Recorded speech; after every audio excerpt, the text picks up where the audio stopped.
Memang benar Mas, dari data sendiri juga tahun 2016 ya, itu sales itu tingkat dipercaya oleh orang-orang itu hanya 3% Mas. Iya, jadi memang sekecil itu gitu ya. Memang tingkat yang tertinggi memang dokter, terus pemadam kebakaran itu tinggi banget. Sedangkan sales itu hanya 3%, marketer 3%, terus juga sales call itu juga cuma sedikit under 3%. Memang nggak menyalahkan siapapun, memang sales seperti itu, tingkat trustnya yang dibangun ke customer. Nah, oleh karena itu sebagai seorang sales memang sebaiknya kita memang tidak langsung buru-buru untuk closing. Kita tahu mungkin atasan menekan ya, pokoknya harus closing bulan ini gitu ya, pokoknya targetnya seperti ini. Iya, tapi memang ada yang jauh lebih penting dari itu, yaitu menjaga hubungan dengan customer atau relationship-nya kita jaga. Berbagi inspirasi di Inspirasi Berbagi.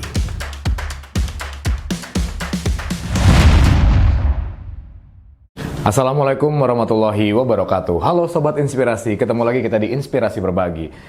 Bayangkan ketika kita ditanya cita-citanya mau jadi apa? Adakah yang ingin menjawab menjadi sales? Mungkin sangat kecil. Yang pasti pengen jadi dokter, insinyur, dan pekerjaan lainnya. Seberapa menakutkankah menjadi seorang sales?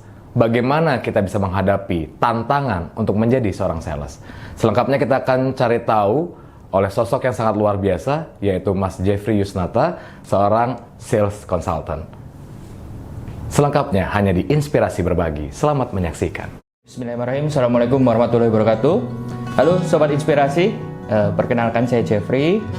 Saya di Bali ini aktivitasnya sehari-hari adalah support Pak Haji Nizar di PT Biosehat Nusantara ya. Jadi saya di manajemennya juga, saya juga aktif di sales.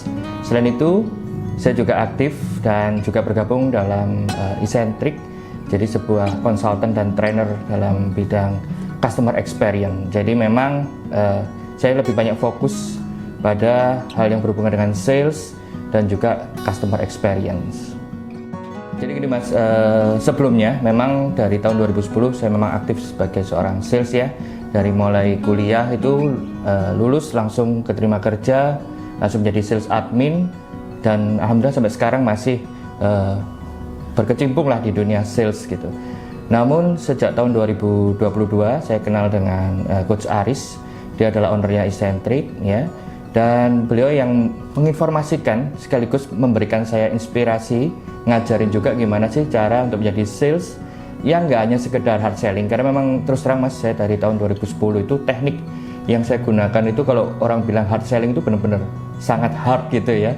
Jadi kalau mau ngejar customer itu benar-benar yang ngejar yang wah pokoknya harus dapat.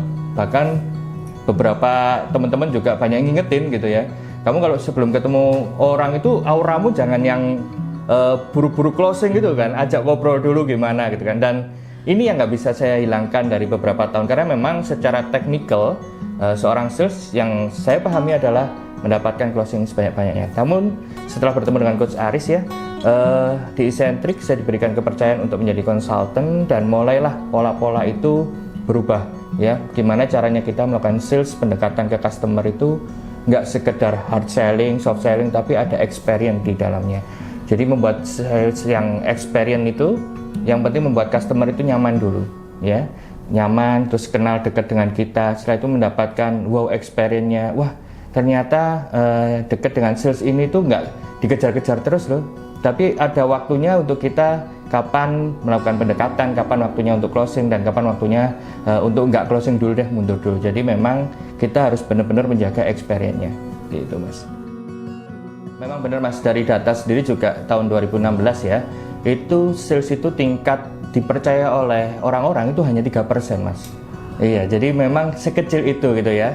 Memang tingkat yang tertinggi memang dokter, terus pemadam kebakaran itu tinggi banget. Sedangkan sales itu hanya 3%, marketer 3%, terus juga sales call itu juga cuma sedikit under 3%. Memang nggak menyalahkan siapapun, memang sales seperti itu, tingkat trustnya yang dibangun ke customer.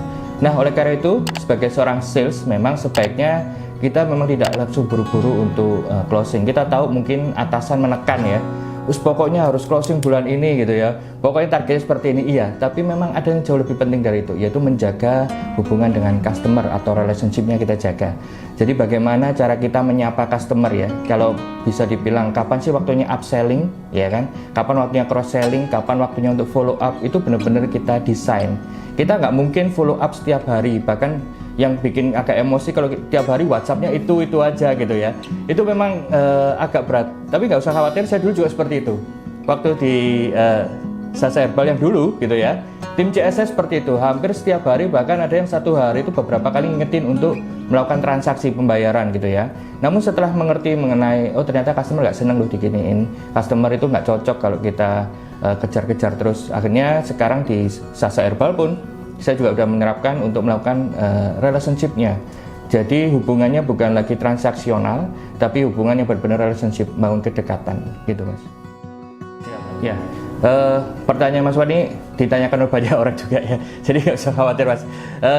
Memang ini butuh proses ya. Dan dari yang kami laksanakan setiap hari, memang rata-rata sales, customer service itu ya, bukan berarti mereka nggak mau gitu ya melakukan relationship atau nggak mau melakukan transaksi yang santai gitu dengan customer yang terbangun secara kedekatan gitu ya. Tapi kebanyakan karena mereka nggak tahu bagaimana caranya gitu ya. Mereka nggak tahu gimana sih caranya kedekatan dengan customer. Oleh karena itu ada beberapa cara ya. Yang paling penting bagi seorang sales, CS ataupun apapun namanya ya yang berhubungan langsung dengan customer itu ada namanya sales preparation. Ya, sales preparation terdiri dari yang pertama adalah sales literasinya. Jadi secara literasinya itu sudah paham atau belum gitu ya.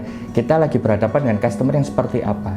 Contoh, kalau misalnya kita lagi menghadapi customer yang ingin membeli handphone, kebetulan saya sebagai seorang penjual handphone gitu Mas ya. Jadi saat ada yang customer datang, Mas saya mau nyari handphone, saya nggak akan langsung mengeluarkan semua series gitu kan.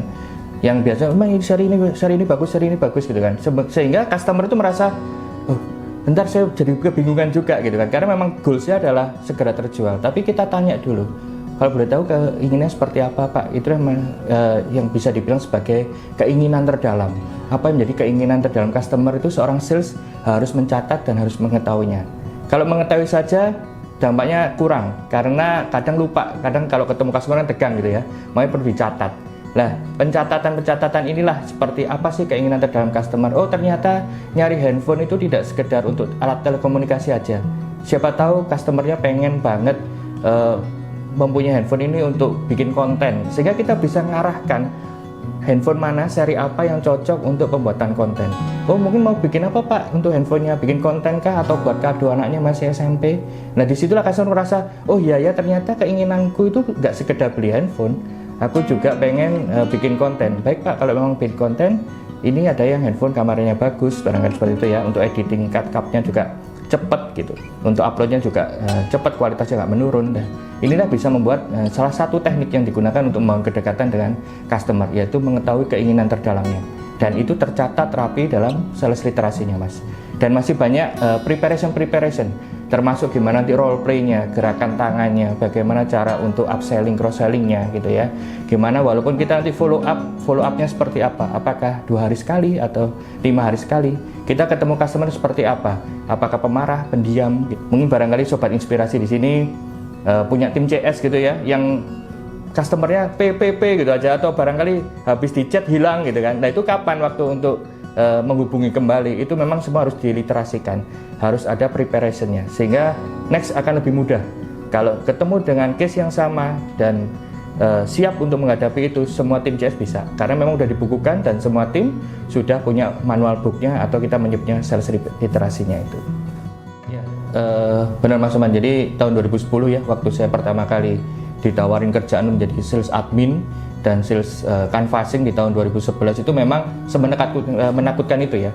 Jadi kalau sobat inspirasi di sini ada yang pernah jadi sales, bahkan sampai sekarang menjadi sales gitu ya, mungkin sering bertemu dengan customer yang dalam tanda kutip banyak maunya gitu ya, bertemu dengan customer yang mungkin cerewet atau bahkan pendiam sehingga diajak ngobrol pun susah gitu kan, bertemu dengan customer yang bisa dibilang pemarah gitu ya kalau pas lagi nggak pas gitu ya. Nah, inilah mungkin yang bisa membuat mental atau ketakutan sendiri bagi seorang sales. Mungkin itu yang bisa kenapa sih banyak orang yang kecenderungannya takut jadi seorang sales. Namun balik lagi ya, ada beberapa buku-buku yang saya sarankan ya. Ada yang buku influence mengenai persuasion, ada buku juga dari Donald Miller ya mengenai story brand. Itu bisa menjadi bekal buat teman-teman untuk mengetahui gimana sih cara untuk komunikasi sehingga siap menghadapi objection seperti itulah, menghadapi problem-problem yang dihadapi customer itu biar lebih enak, lebih nyaman lagi gitu kan. Dan guru saya pernah bilang bahwa kalau kamu udah niat nih jadi seorang sales, ya namanya penolakan itu umum gitu. Malah kalau kamu langsung diterima itu kaget, loh kok aku langsung welcome banget sih orangnya gitu kan. Makanya kok aku nggak ditolak, justru sebaliknya. Jadi seorang sales harus siap dengan penolakan-penolakan. Itu sih Mas Iman. Ya memang benar Mas. Jadi seorang sales itu nggak sekedar untuk forward gitu ya, nyerang terus gitu, enggak. Ada beberapa teknik-teknik yang harus kita gunakan. Kita harus tahu juga kapan menggunakan teknik tersebut gitu ya. Ini cerita tahun 2014-an waktu saya masih bekerja di perusahaan Jepang ya. Jadi perusahaan ini punya divisi baru yaitu mengenai outsource orang IT gitu kan. Dan di outsource orang IT ini memang agak susah. Gimana kita meyakinkan perusahaan-perusahaan untuk menaruh tim kita, tim IT kita di perusahaan tersebut, sehingga tim IT tersebut bisa bekerja bersama di perusahaan tersebut ya. Jadi si perusahaan nggak terbebani gitu ya.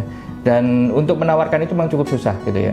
Belum lagi di tahap negosiasi masih nawarkan susah. Sehingga ada beberapa teknik yang saya gunakan waktu itu, yaitu saya nyari di job street perusahaan-perusahaan yang sedang membutuhkan orang IT.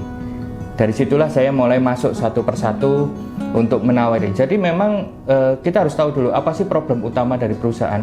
Oh ternyata kebutuhan tentang orang IT cukup susah bagi mereka, dan kita bisa masuk gitu loh untuk menyelesaikan permasalahan tersebut. Nah itu juga membentukkan preparation. Mungkin waktu itu saya naluri aja Mas ya. Jadi nyari gimana sih cari inspirasi biar bisa masukin tim saya ini ke sana ke perusahaan tersebut sebagai outsource gitu.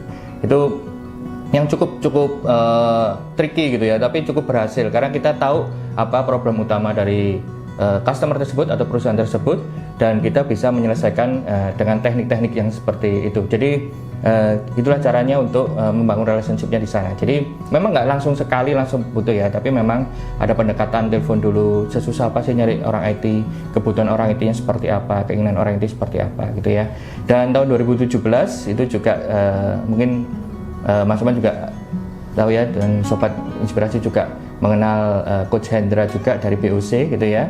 Itu saya juga timnya dari Coach Hendra juga bagaimana cara untuk menjual website ya yang nominalnya cukup besar juga waktu itu ya, di tahun 2017-18 nominal cukup besar.